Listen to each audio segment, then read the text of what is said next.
Hello students, welcome to এডুমন্ত্র।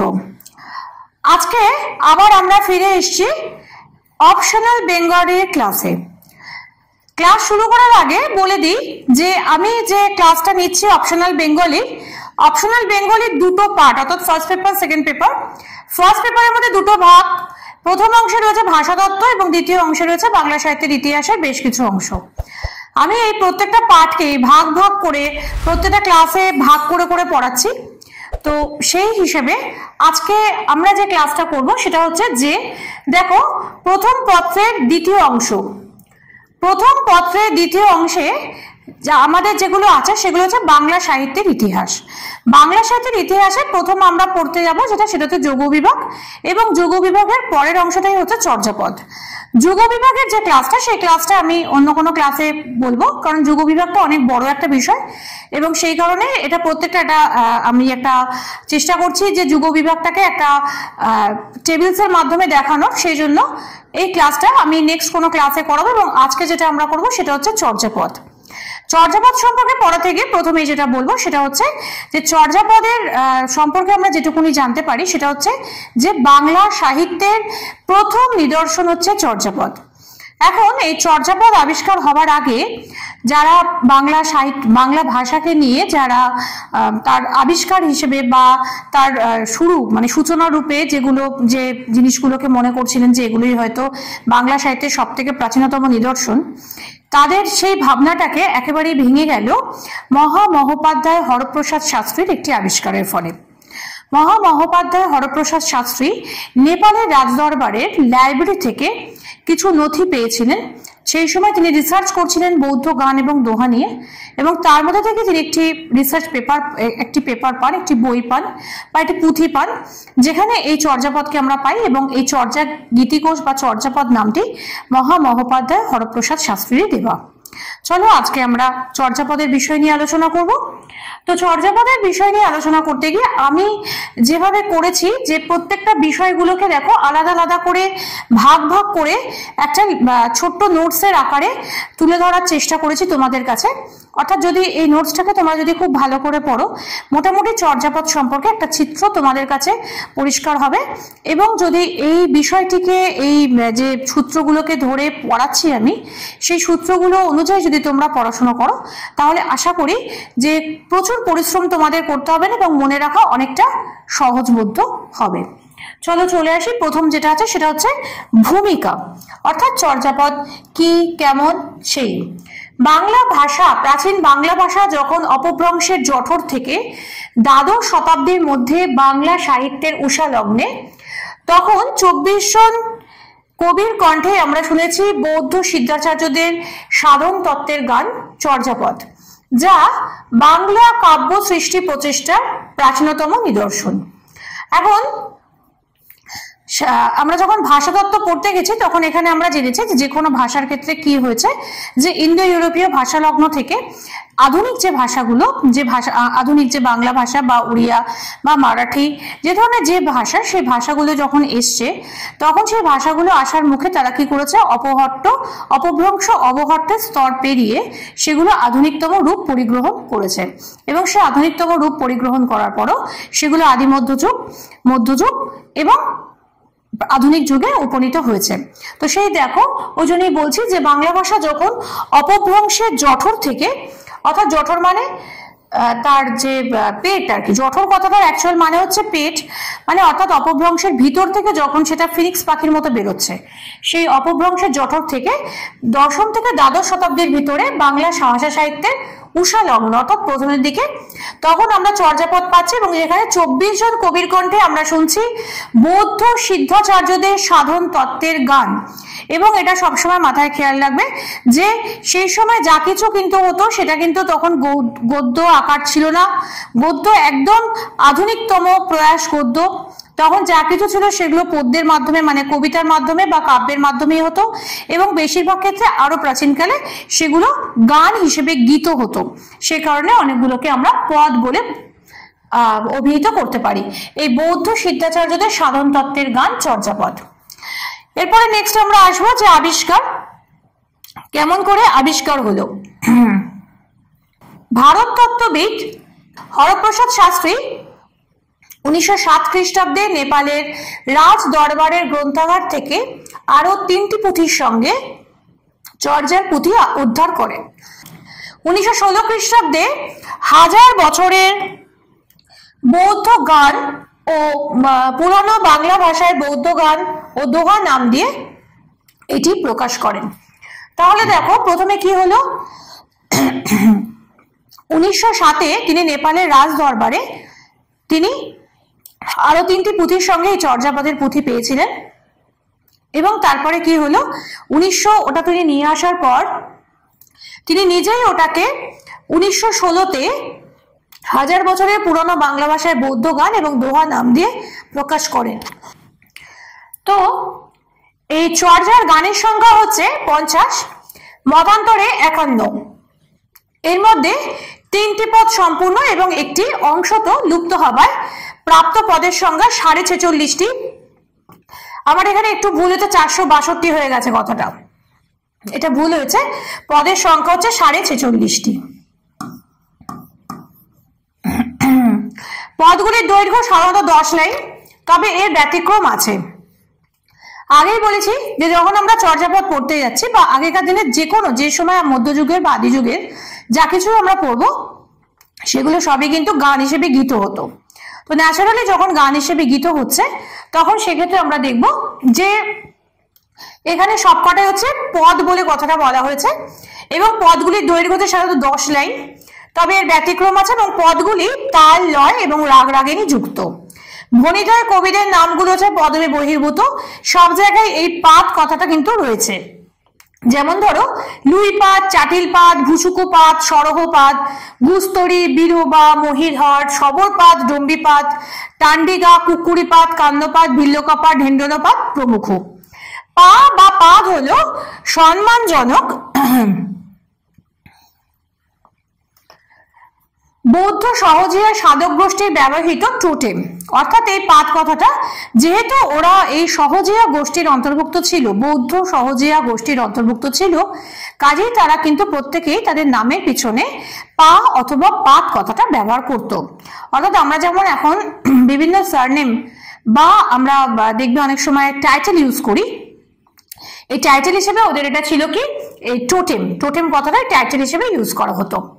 সংকলনে মহিলা পদকর্তাও ছিলেন এবং কোনো কোনো সমালোচক কবিদের নাম গ্রহণের মধ্যে জাতিবাচক ভাবনার সন্ধান পেয়েছেন। যেমন আছে ডম্বিপাত কথাটার মধ্যে একটা জাতিবাচক, সবরপাত যিনি ছিলেন তিনি জাতিতে সবর, তিল্যকপাত ছিলেন জাতিতে তিলি ইত্যাদি, ঢেন্ডন পাত নাকি ঢাক বাজিয়ে ভিক্ষায় বেরোতেন ইত্যাদি ইত্যাদি। এগুলো বিভিন্ন রকম বিভিন্ন জন বিভিন্ন কথা বলেছেন এর উপরে। এবং প্রত্যেকজন কবির জন্ম কিন্তু অষ্টাদশ থেকে দ্বাদশ শতকের মধ্যবর্তী সময়। আমরা প্রথমেই যেটা বলেছিলাম সেটা হচ্ছে দশম থেকে দ্বাদশ শতাব্দী। এই দশম থেকে দ্বাদশ হচ্ছে বাংলা ভাষার জন্মকাল বা চর্যাপদের জন্মকাল। চর্যাপদ আসার আগে আমরা জানতাম কি যে আমাদের বাংলা সাহিত্যের বাংলা ভাষার যে জন্মকাল সেটা কিন্তু আরো পরে, এটাই আমাদের ধারণা ছিল। কিন্তু চর্যাপদ আসার পরে আমরা সেটা দেখলাম যে তা নয়, বরং বাংলা ভাষার জন্মকাল এক লহমায় অনেকটা পিছিয়ে গিয়ে দশম থেকে দ্বাদশ এসে গেল। তাহলে তুমি বুঝতেই পারছো যে এদের এই কবিদের জন্ম কিন্তু অষ্টাদশ থেকে দ্বাদশ শতকের মধ্যবর্তী সময়। ন্যাচারালি অষ্টাদশ থেকে দ্বাদশ শতাব্দীর মাঝখানেই আমরা কিন্তু এদের বিভিন্ন রকমের যে কবিকৃতিগুলো বা এদের যে সৃষ্টিগুলো সেগুলো আমরা পেয়ে থাকছি। এবং এটাও মাথায় রাখতে হবে যে এরা কিন্তু অনেকেই ছিলেন ঐতিহাসিক ব্যক্তি। বাংলার পূর্ব প্রান্ত অর্থাৎ বাংলা, উড়িষ্যা, মিথিলা, কামরূপ অঞ্চলে এদের কারোর কারোর জন্ম হয়েছিল। এরপরে আসে যেটা যে পৃথিবীর সব দেশে কাব্যের প্রাথমিক আত্মস্ফুরণে ভূমিকা গ্রহণ করেছে ধর্ম চেতনা। তো আমরা যে কোনো জিনিসের তার যে মানে শুরুটা হচ্ছে শুরুয়াত হয় আর কি, যে কোনো তোমার সাহিত্যের ক্ষেত্রে প্রথম সেটা শুরু হয় কিন্তু ধর্মগ্রন্থ দিয়ে।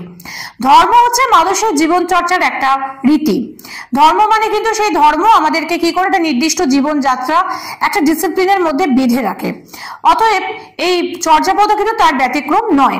অতএব চর্যাপদের ক্ষেত্রে আমরা দেখো যে পৃথিবীর সমস্ত দেশে পৃথিবীর প্রাথমিক আত্মস্ফুরণে প্রধান ভূমিকাই গ্রহণ করেছে ধর্ম চেতনা। তাহলে এখানে এক্ষেত্রে এই অংশটাকে তোমরা বলতে পারো যে আমরা ধর্ম এখানে কেমন ভাবে চর্যাপদের মধ্যে ধর্ম কি কি রূপ ধারণ করেছে। যদিও ধর্মতত্ত্ব কিন্তু আমি আলাদা করে পরে দিয়েছি। ঋগ্বেদ, উপনিষদ, গ্রিসের ব্যাকার সঙ্গীত, ওল্ড টেস্টামেন্ট, জালালউদ্দিন রুমি, রুবাইত, সুফি সম্প্রদায়ের ভজন গীতি শুধু ধর্মের গণ্ডিতেই আবদ্ধ থাকেনি, সেটা সাহিত্য পদবাচ্য হয়ে উঠেছে। বস্তুত আধ্যাত্মিকতা, দেবতা এবং দৈব কথা যতক্ষণ মন্ত্র এবং প্রার্থনায় আত্মনিবেদিত, ততক্ষণ তারা কিন্তু ধর্মের এলাকাধীন। আর যখন তারা সাহিত্য সঙ্গী হয়েছেন, তখন ভাষা বদল এবং রূপ বদল তার ঘটতে থেকেছে। একটা ধর্ম মানে শুধুমাত্রই কিন্তু তার কিছু মন্ত্র বা তার কিছু নিয়ম নয়, বা তার কিছু সাধন প্রণালী নয়, তার সঙ্গে তার মধ্যে কিছুটা সাহিত্য যখন ঢুকে পড়েছে, তখনই সেই সাহিত্যটা হয়ে উঠেছে কি, যে মানুষের মনের একটা খোরাক। এখানেও তাই হয়েছে, কারণ সাহিত্য তার স্বকীয় আঙ্গিকের সাহায্যে ধর্ম এবং দেবতাকে অবলম্বন করে শিল্পরূপ দান করেছেন। ফলে যেটা ছিল ধর্মতত্ত্ব, পরে সেটা পর্যবসিত হলো কথা বা সাহিত্যে। তাহলে দেখো কোনটা ধর্ম আর সেই ধর্মটা কিভাবে সাহিত্যে রূপ নিল। এই মানে আগেকার দিনে প্রাচীনকালের যে ধর্মতত্ত্বগুলো আমরা পাই, তার মধ্যে কিন্তু সেই বিষয়টি পরিস্ফুট হয়েছে। এইভাবে দেখা যায় চর্যাপদ যেন ধর্মের জয়তিলক ললাটে এঁকে সাহিত্যের আসরে প্রবেশ করেছে। তত্ত্বের ধূসর ঊষর মরুভূমিতে চর্যার কবিরা প্রবাহিত করেছেন সকল রসের ধারা। অর্থাৎ যেটা শুধুমাত্র তত্ত্ব, যদি চর্যার পদগুলি তোমরা যারা পড়েছো বা যারা খুব ইচ্ছা মতন একটু পড়ে দেখতে চাও, তারা যে কোনো চর্যার লাইব্রেরি থেকে বা অন্য কোনো জায়গা থেকে অনলাইনে পড়ে দেখতে পারো। চর্যাপদে যদি পদগুলোকে পড়ো, তাহলে পদগুলোর মধ্যে তুমি দুটো মিনিং পাবে, একটা ইনার মিনিং আর একটা বাইরের। তো ইনার মিনিং যেটা আছে সেটা তো ধর্মের কথাই বলা রয়েছে, ধর্মতত্ত্বর কথাই বলা রয়েছে, কিন্তু এই ধর্মকে সুন্দর করে বহিরঙ্গ যে খোলসটা দেওয়া রয়েছে, সেই খোলসটার মধ্যে কিন্তু সাহিত্য বিরাজ করছে। অর্থাৎ আমাদের বা সাধারণ মানুষ বা সেই সময়কালীন তৎকালীন যে পরিবেশ, সমাজ পরিবেশ, সেই সমাজ পরিবেশ চর্যার পরতে পরতে ফুটে উঠেছে।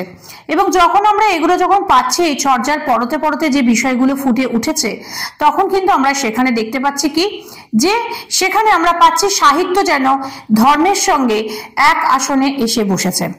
এরপরে আমরা আসবো যে তত্ত্বে যে এই যে ধূসর ঊষর মরুভূমি, যে তত্ত্ব মানে সেখানে এইভাবে এই করতে হয় না, এটা এই নিয়ম, এই যে একটা শুকনো যে ব্যাপারটা, সেই শুকনো ব্যাপারটা তখন আমরা পাচ্ছি কি, যে যেন একটা খুব সুন্দর মধুময় হয়ে উঠেছে এই একটা মোড়কের ফলে। মানে ভেতরে কিন্তু তোমার তত্ত্বটাই রয়েছে, কিন্তু তার উপরে যে মোড়কটা দেওয়া রয়েছে, সেই ওপরে যে মোড়কটা, সেটা কিন্তু সাহিত্যের মোড়ক, অর্থাৎ সরস জিনিস, অর্থাৎ নিরস জিনিসকে সরস সাহিত্যের কোটিং দিয়ে মানুষের কাছে পরিবেশন করা হয়েছে।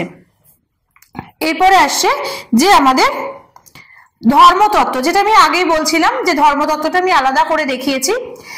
চর্যার টিকাকার মুনি দত্ত চর্যার মধ্যে যে দার্শনিক তত্ত্বের সন্ধান পেয়েছেন, তাকে বৌদ্ধ সহজিয়া মত অনুযায়ী শূন্যবাদ বলা হয়। শূন্যতাই হচ্ছে একমাত্র সত্য, এর মধ্যেই সুখ দুঃখ অবস্থার লোপ হয় এবং মানুষের অস্তিত্ব এর মধ্যেই নিহিত। অর্থাৎ এটি জীবের অদ্বয় এবং সহজ অবস্থা। একমাত্র গুরুর উপদেশের দ্বারাই মহা সুখময় নির্বাণ লাভ করা যায়। এর জন্য কঠোর যোগ সাধনাদের প্রয়োজন নেই। অর্থাৎ আমরা যে খুব সাধারণভাবে জীবনযাত্রা প্রণালী বাহিত করি, সেই সময় যে সময়টার কথা বলা হচ্ছে দশম থেকে দ্বাদশ শতাব্দী, সেই সময় আমরা দেখব যে অনেক শক্ত পোক্ত ধর্মের বেড়াজাল ছিল মানুষের মধ্যে, এবং সেই ধর্মের বেড়াজালে অনেক ক্ষেত্রে বহু মানুষ কি করতেন, হাঁপিয়ে উঠতেন। সেই ধর্মের বেড়াজালকে কেটে বেরিয়ে খুব সহজ সরল জীবনযাত্রার যে পদ্ধতি, তাকেই বলা হচ্ছে কি, যে শূন্যবাদ। অর্থাৎ এর জন্য কি, জীবনের যে একটা সহজ অবস্থা, যেখানে যে অবস্থার মধ্যে খুব সহজভাবে আমরা কিছু নিয়ম কানুন মেনে চললে আমাদের সুখ দুঃখ সবকিছুই এখান থেকে পেতে পারি। এবং জীবন মানে সুখ এবং দুঃখ এই উভয়েরই স্থান, এবং এটি জীবের এমনই একটা অবস্থা যেখানে এর মধ্যে সুখ এবং দুঃখ অবস্থার লোপ হয়। অর্থাৎ সুখও এখান থেকেই পাই আমরা, দুঃখও কিন্তু এখান থেকেই পাই। অর্থাৎ মানব জীবনে যেমন সুখের সময়কাল আছে, তেমনি দুঃখের সময়কালও রয়েছে। এর জন্য কঠোর গুরুর উপদেশের দ্বারাই মহা সুখময় নির্বাণ লাভ করা যেতে পারে। অর্থাৎ যদি আমাদের গুরুর উপদেশ যদি আমরা মেনে চলি, সেক্ষেত্রে আমরা মহা সুখময় একটা অবস্থায় পরিণত হতে পারি, এবং যেখানে সংসার বা আমাদের স্বাভাবিক জীবনযাত্রা বজায় রেখেই আমরা করতে পারি। কিন্তু গুরুর উপদেশ আমাদের প্রয়োজন। এর জন্য কঠোর যোগ সাধনাদের প্রয়োজন নেই। মহাজানী মতে নির্বাণ হচ্ছে তত্ত্বমাত্র, যুক্তি দ্বারা এর স্বরূপ ব্যাহত হয়। কিন্তু সহজীরা এই অনুভূতির স্বরূপ উপলব্ধি করতে আগ্রহী। তাদের বিচারে সহজ তত্ত্ব হচ্ছে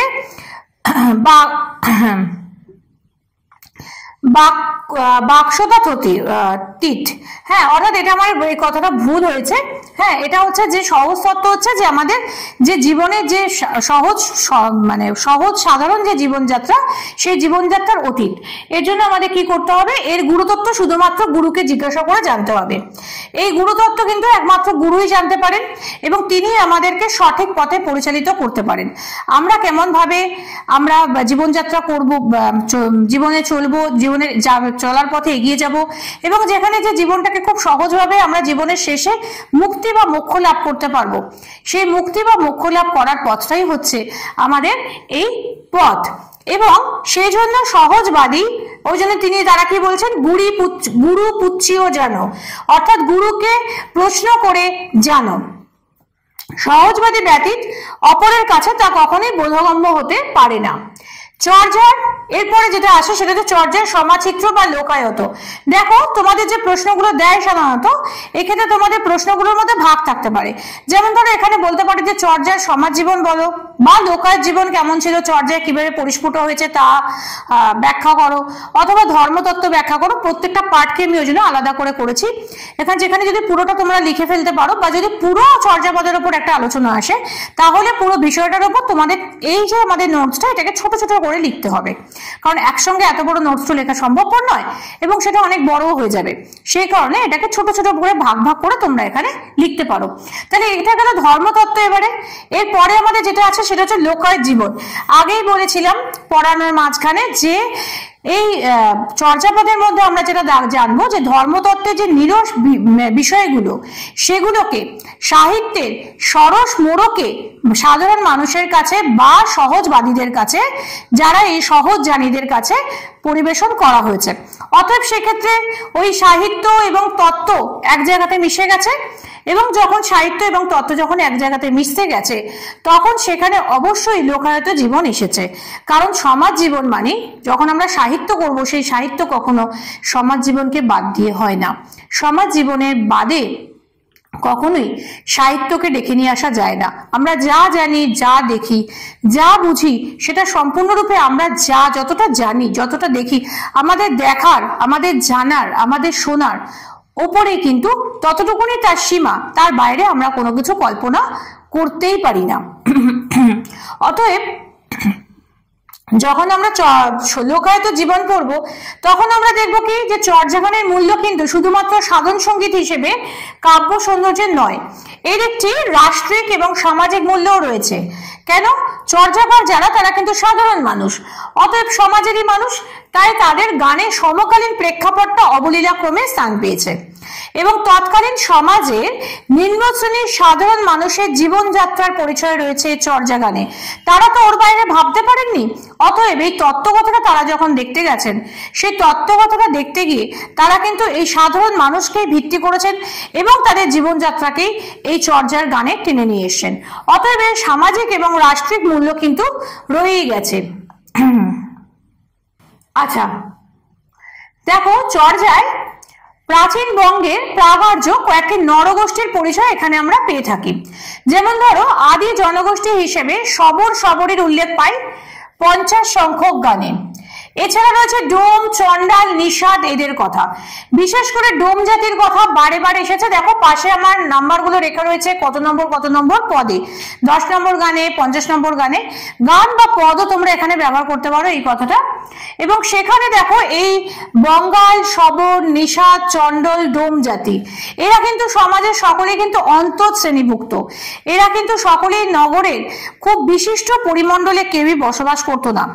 এদের লাইফস্টাইলটা কেমন ছিল, এবং এরা কিভাবে বসবাস করত এবং সমাজে এদের বিভিন্ন রকমের যে পার্টগুলো ছিল সেই পার্টগুলোকে নিয়ে কিন্তু লোকায়ত জীবন রচিত হয়েছে। কারণ সমাজের বিশিষ্ট শ্রেণীর থেকে সাধারণ মানুষের সংখ্যা বেশি এবং সাধারণ মানুষের মধ্যে একটা বড় অংশই ছিল কিন্তু এই মানুষগুলো, এই বঙ্গাল, শবর, নিষাদ, চণ্ডাল, ডোম। এবং এরা হচ্ছে আদি জনগোষ্ঠীর মধ্যে প্রভাব প্রতিপত্তিশালী। চর্যাগানে যে সমাজটা আমরা গড়নের পরিচয় পাচ্ছি সেটা হচ্ছে হিন্দু সমাজের গড়ন। উচ্চকোটিতে ব্রাহ্মণ, নিম্নকোটিতে ডোম, চণ্ডাল, মধ্যে শূদ্র। অর্থাৎ দেখো এই যে জাতিগুলো দেখো, প্রথম হচ্ছে উচ্চকোটি মানে সব থেকে হায়ার উঁচু মানুষ হচ্ছে কারা? ব্রাহ্মণ। আর সব থেকে নিচুতে কারা আছে? ডোম, চণ্ডাল, এবং তাদের মাঝে ডোম, চণ্ডাল, এদের উপরে হচ্ছে শূদ্র। তার মানে ব্রাহ্মণদের হচ্ছে একদম উপরে আছে, একদম তলায় আছে ডোম, চণ্ডাল, এবং তাদের মাঝখানে যে একটা বৃহৎ জনগোষ্ঠী তারা হলো শূদ্র।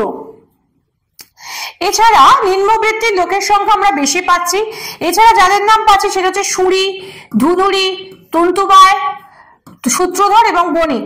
আচ্ছা, তত্ত্ববায় আর তন্তুবায় একই, যারা জামা কাপড় মানে যারা জামা কাপড় তৈরি করে, তন্তুবায় মানে তাঁতি, যাদেরকে এখন আমরা যে ভাষায় বলে থাকি তাঁতিদেরকে বলা হয় তন্তুবায় বা তত্ত্ববায়।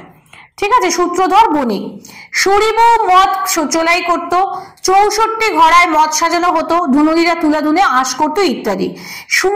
সুরিবউ হচ্ছে যারা এই তখনকার দিনে যে চোলায় যে মদ তৈরি হতো, মানে দেশি লিকার, এখন আমাদের যে ইন্ডিয়ান লিকার বলে যেগুলোকে ইংলিশে, অর্থাৎ ওই বিভিন্ন রকমের আমাদের বাংলায় সেই সময় মদ তৈরি করা হতো, বিভিন্ন ধরনের মদ আছে, সেইগুলো যেগুলো তৈরি করা হতো এই মদ তৈরি করতে। এবং 64 ঘড়ায়, তখনকার দিনে কি করতো জানো তো, মাটির ঘড়ার ভিতরে করে এই মদ, বিভিন্ন রকমের যে ড্রিঙ্কস গুলোকে সেগুলোকে আর কি রাখা হতো এবং সেখান থেকে সার্ভ করা হতো যারা আর কি খেতে আসতো আর কি।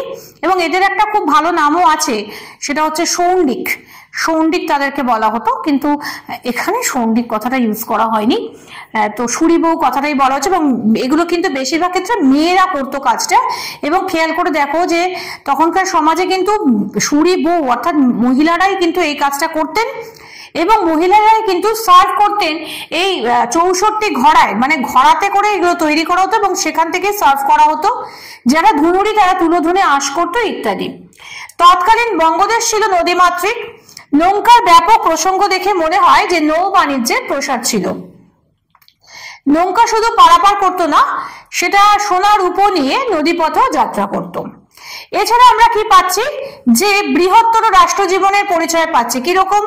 রাজপথের প্রসঙ্গ, সৈন্যদের আগমন, নগর রক্ষকের কথা পাওয়া যায়। নদীপথ বিপদ সংকুল ছিল, দস্যুর ভয় ছিল এবং দেশে প্রচুর পরিমাণে ধনবান লোকও ছিলেন, তারা ছিলেন পঞ্চপাটনের মালিক। পঞ্চপাটনের মালিক হচ্ছে যে তারা বড় বড় বাড়িতে থাকতেন, তাদের প্রচুর সম্পত্তি, ধন সম্পত্তি এগুলো প্রচুর পরিমাণে ছিল এবং চতুষ্কোটি ভান্ডার, এবং তাদের বাড়িতে মানে এখনকার দিনে বর্তমানে গোডাউনের সঙ্গে তুলনা করা যায় চতুষ্কোটি ভান্ডার, এবং সেখানে তারা চতুষ্কোটি ভান্ডারের তুলনীয়। হ্যাঁ, মানে এত বড় ভান্ডার তাদের যে সেটা চতুষ্কোটি ভান্ডারের সঙ্গে তুলনীয়। 49 নম্বর পদে এই পার্টটা রয়েছে, এই ছবিটা আমরা দেখতে পাই। এরপরে আসে সাধারণ গৃহজীবনের ছবিতেও চর্যা গানগুলি সমৃদ্ধ। তৎকালীন জীবন ছিল স্বভাবতই সুখ দুঃখ, আশা নিরাশায় করুণ মধুর। শ্বশুর শাশুড়ি ননদ বধূ নিয়ে যৌথ পরিবার, কাপাস বস্ত্র পরে মোটা ভাত খেয়ে মোটামুটি সুখে তারা জীবন কাটাতো। তৎকালীন লোকসমাজের আচার অনুষ্ঠান, ক্রিয়াকর্ম, উৎসবের পরিচয় মেলে চর্যা গানে। বিবাহযাত্রা, যৌতুক প্রসঙ্গ, বাদ্যি বাজনা এসবেরও পরিচয় কিন্তু এখানে বিধৃত রয়েছে। তার মানে সাধারণ জীবনযাত্রা মানুষ কিভাবে করত তার সম্পূর্ণ একটা ডিটেইলড আলোচনা কিন্তু আমরা চর্যাপদে পাই। তাহলে বুঝতেই পারছো যে শুধুমাত্র কিন্তু ধর্মতত্ত্ব নয়, এই ধর্মতত্ত্বের মোড়কে আমাদের কি ছিল? এই ধর্মতত্ত্বের মোড়কে আমাদের ছিল যে তৎকালীন লোকায়ত জীবনযাত্রার একটা ছবি কিন্তু এখানে ফুটে উঠেছে। বাঙালির গৃহজীবনে দারিদ্র দুঃখ সাধকদের দৃষ্টি এড়িয়ে যায়নি। 33 সংখ্যক গানে আমরা দেখব যে এক পরিবারের হাঁড়িতে ভাত নেই, অথচ অভাবের সংসারে অতিথি অভ্যাগতদের নিত্য আগমন, অচল সংসার সন্তান সন্ততির আগমনে বেড়ে চলেছে। সংসারের এই অভাবের তাড়না বিশেষ করে সহ্য করতে হতো নারীকে। নারীর বর্মবেদনায় চর্যাগীতি স্থানে স্থানে অশ্রু সজল হয়ে উঠেছে। এবং নানান ধরনের উপকরণের নাম উল্লেখও আমরা পেয়েছি, যেমন হাঁড়ি, ভাত, পিঠা। পিঠা কিন্তু পিঠে নয়, এটা হচ্ছে দুধ দোহনের পাত্র। মানে তখনকার দিনে বাঙালি সমাজে প্রচুর গরু থাকতো এবং সেই জন্য প্রত্যেক বাড়িতেই যেটা থাকতো সেটা হচ্ছে পিঠা, দুধ দোহনের পাত্র। আর হচ্ছে দাপন, দাপনকে যেগুলোকে বলা হয় আয়না। ঘরুলি, ঘরুলি হচ্ছে যে এখন যে ভাষায় যেগুলোকে বলে গাড়ু, অর্থাৎ তখনকার দিনে তো বাড়ির মধ্যে তো বাথরুম থাকতো না, তো বাথরুমের জন্য আমাদের বিভিন্ন জায়গায় যেতে হতো প্রাতঃকৃত্য সারার জন্য, তো সেই জন্য তখনকার দিনে প্রত্যেক বাড়িতে যেটা থাকতো সেটা হচ্ছে গাড়ু। এই গাড়ুর প্রবল ব্যবহার পাওয়া যায় এবং যেটাকে বলা হতো ঘরুলি। তাবলা, পান, মুক্তিহার যেটাকে মুক্তাহার বলা হয়, কুঠার, টাঙ্গি ইত্যাদি। তো বৌদ্ধ সহজিয়া বৌদ্ধ ধর্মে, জর্জিয়ার সহজিয়া বৌদ্ধ ধর্মের প্রাধান্য থাকলেও অন্যান্য ধর্মের প্রসঙ্গ থেকে মনে হয় তৎকালে বিভিন্ন ধর্মাবলম্বীরা পাশাপাশি অবস্থান করতেন এবং বিভিন্ন সমাজের বিভিন্ন যে ধর্মাবলম্বী তারা একে অপরের সঙ্গে সমানভাবে বসবাস করতেন এবং আগম, বেদ, পুরাণ, তন্ত্র প্রভৃতির চর্চা ছিল। এছাড়াও হঠযোগের পরিচয় পাওয়া যায়, যারা অজর অমর হওয়ার জন্য পারদ ঘটিত নানান ধরনের ঔষধি ব্যবহার করতেন। এবং এছাড়া নাথপন্থীদের পরিচয় আমরা পাচ্ছি। সে সময় সমগ্র উত্তর ভারতে নাথপন্থী যোগীদের প্রতিপত্তি ছিল। সহজিয়াদের সঙ্গে এদের তত্ত্বগত সাদৃশ্য থাকলেও সাধন প্রক্রিয়ার পার্থক্য রয়েছে।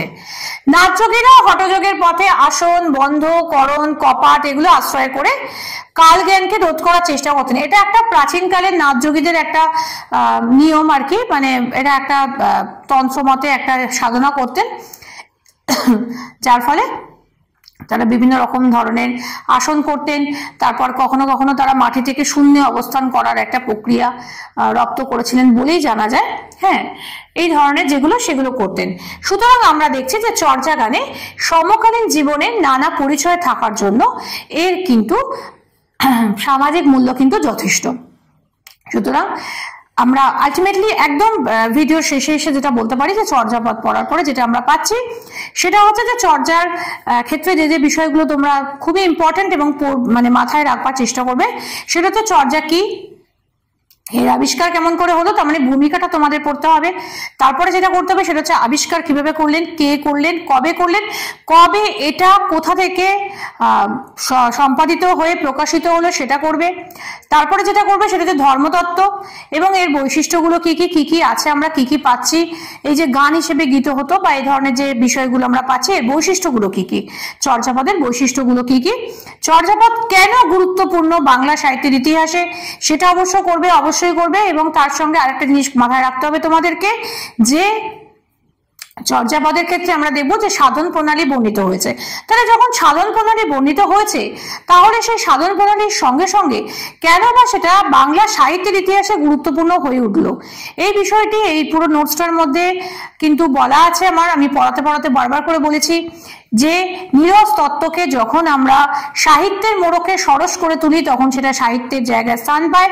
অতএব সেই জায়গাটা তোমাদেরকে পড়তে হবে। ঘুরিয়ে প্রশ্ন এলে এই কথাটা বলতে পারা যেতে পারে যে চর্যাপদ তো শুধুমাত্র সাধন সঙ্গীত, সেই সাধন সঙ্গীত হিসেবে চর্যাপদ কেন বাংলা সাহিত্যের অঙ্গনে এতটা গুরুত্বপূর্ণ জায়গা দখল করলো তা ব্যাখ্যা করো। এরকম ধরনের একটা প্রশ্ন আসতেই পারে। যদি মনে হয় যে ঘুরিয়ে দেওয়া হবে প্রশ্নটা, তাহলে এরকম ধরনের প্রশ্ন একটা আসতেই পারে। তাহলে সেক্ষেত্রে এই প্রশ্নটার উত্তর কিন্তু এভাবে হবে, দেখো কোনোটাই তোমাদের পড়ার বাইরে নয়, সবকিছুই তোমরা জানো, অথচ প্রশ্নটা যদি ঘুরিয়ে দেওয়া হয় তখন হয়তো পরীক্ষার হলে বসে মনে হবে আমি তো এটা পড়িনি, জানি না। তা কিন্তু নয়, এই জিনিসটা খুব সহজভাবে কিন্তু খুব বুদ্ধি খাটিয়ে এবং খুব ভালোভাবে মন দিয়ে পড়লে বুঝতে পারবে কেন এটা সাধন সঙ্গীত হয়েও বাংলা সাহিত্যের ইতিহাসে স্থান পেল। তারপরে যেটা পড়তে হবে সেটা হচ্ছে ধর্মতত্ত্ব এবং সবার শেষে যেটা পড়তে হবে ভেরি ভেরি ইম্পর্টেন্ট লোকায়ত জীবন বা সামাজিক জীবন। এক্ষেত্রে প্রশ্নটা আসতে পারে যে চর্যাপদে যে লৌকিক জীবন বর্ণিত হয়েছে সেই লৌকিক জীবনকে বর্ণনা করো, অথবা এরকম বলাও যেতে পারে যে চর্যার সামাজিক জীবনকে বর্ণনা করো। এই ধরনের প্রশ্নগুলো আসতে পারে। পুরো ক্লাসটাতে আমি এই বিষয়গুলোই তোমাদেরকে আলোচনা করে দিয়েছি। এবার আসি একটু অন্য প্রসঙ্গে। আমাদের কিন্তু দেখো মানে আমাদের প্রিলিমিনারির কিন্তু WBCS 2024 এর কিন্তু প্রিলিমিনারি মক টেস্ট সিরিজ শুরু হয়ে গেছে। 5 সেপ্টেম্বর থেকে আমাদের কিন্তু দেখো মক টেস্টে যেটা শুরু হয়ে গেছে এবং সেক্ষেত্রে আমরা এখানে দেখাচ্ছি, তোমরা স্ক্রিনে দেখে নাও যে দুরকম কোর্স আছে। যেমন ধরো টপিক ওয়াইজ 16টা মক টেস্ট আমরা নিচ্ছি, যার ফিজ হচ্ছে মাত্র 299। এছাড়া যদি কেউ ফুল লেন্থ করতে চাও সেক্ষেত্রেও তার 10টা মক তাকে দিতে হবে, সেক্ষেত্রেও তোমাকে পে করতে হবে মোটে 299। পুরো বিষয়টাই হচ্ছে কিন্তু অনলাইন, এবং তার সঙ্গে যদি তুমি দুটো সেটই করতে চাও তার জন্য তোমাকে কিন্তু অনেক টাকা বেশি খরচা করতে হবে না, দিতে হবে মোটে 499। এবং যেরকম WBCS প্যাটার্ন আছে টপিক ওয়াইজ প্রত্যেকটা বিষয়ের খুব সুন্দর করে তোমাদেরকে করিয়ে দেওয়া হতে পারে এই কোর্সগুলোর মাধ্যমে। এছাড়া WBCS ওপেন অ্যাডমিশন শুরু হয়ে গেছে আমাদের 2024 এর জন্য নিউ ব্যাচ। এখানে কিন্তু অনলাইন অফলাইন দুরকম ধরনের কোর্সই থাকবে। যাদের মনে হচ্ছে এখনো পর্যন্ত যারা ভাবছো WBCS দেবে বা আরো বেশি ভালো করে পড়াশোনা করার জন্য অবশ্যই স্ক্রিনে দেওয়া নম্বরে যোগাযোগ করো। শুধু তাই নয়, আমাদের অপশনাল বেঙ্গলি বা কম্পালসরি যে বেঙ্গলি আছে এবং ইংলিশের জন্য আমাদের ক্লাস কিন্তু চলছে, এবং এক্ষেত্রে লাইভ অনলাইন ক্লাস আমাদের আছে, অফলাইন ক্লাসেরও ব্যবস্থা আছে। এক্ষেত্রেও তোমরা আমাদের স্ক্রিনে দেওয়া নাম্বারে যোগাযোগ করতে পারো। বাংলার জন্য আমি আছি, ইংলিশের জন্য রয়েছেন সুমন স্যার। তোমরা নিশ্চয়ই জানো যে আমি বারবার করে প্রত্যেকটা ক্লাসেই বলে থাকি, যারা এখনো অবধি ভাবছো WBCS দেবো তারা কিন্তু অবশ্যই যোগাযোগ আমাদের স্ক্রিনে দেওয়া নাম্বারে যোগাযোগ করো। আমাদের বিভিন্ন ফ্যাকাল্টিসরা আছে, স্যারেরা আছেন, তোমাদেরকে এ বিষয়ে সাহায্য করবেন। আজকের জন্য ক্লাস কিন্তু এইটুকুনি। যদি আমার ভিডিও তোমাদের ভালো লাগে লাইক করো, বন্ধুদের সঙ্গে শেয়ার করো। যে কোনো কোয়ারি, যে কোনো প্রশ্ন থাকলে কমেন্ট করতে ভুলো না, এবং আরো অনেক ভিডিও পাওয়ার জন্য আমাদের এডুমন্ত্র চ্যানেলটিকে সাবস্ক্রাইব করে পাশের বেল আইকনটি প্রেস করে রাখো, যে কোনো ভিডিও এলে যাতে সেটা তোমার কাছে সর্বপ্রথম পৌঁছতে পারে। আজকের জন্য এইটুকুনি, ফিরে আসবো খুব শিগগির অন্য কোনো ভিডিও নিয়ে।